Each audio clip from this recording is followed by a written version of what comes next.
in our kids ministry, as we're launching this kids ministry, we're going to talk about giving. It's important. It's a biblical aspect. We didn't know. He put it in the offering. We didn't know. And so then he was like, oh, yeah, I sewed my chocolates. And he kind of just went on his day. And we're like, oh, okay. Well, then the next day or 2 days later, it snowed a lot around here. And our kids ended up shoveling the neighbor's driveway.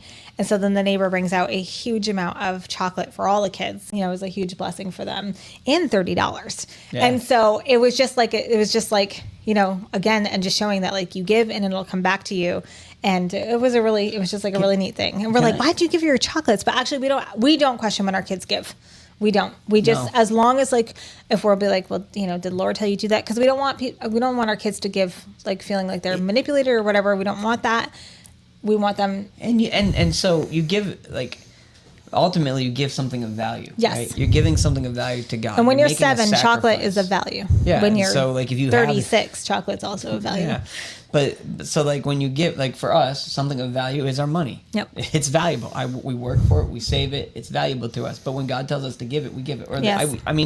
I've told the story about the watch. Yep.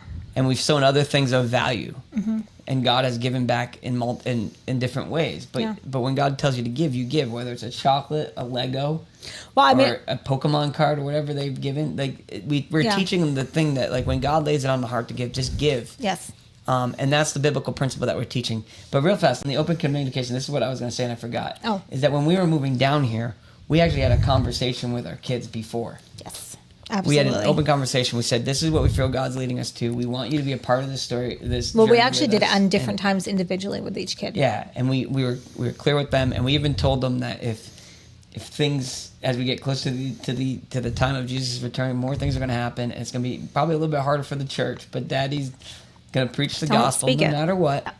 And we just brought them in that journey. So so if anything does happen, we're not closing the church down, even if they tell us to. So you might see me on the news. And our kids, and they're like, go Dad. Our kids like very much like knew that it wasn't just like mom and dad are called here, but they were also called here. That's something that they felt. And then it's not saying like moving, especially when you're like, I think like when you're like 12 and 14 at that time, like that's hard. Yeah. Like that is really, really hard. Like I changed schools in the middle of my freshman year.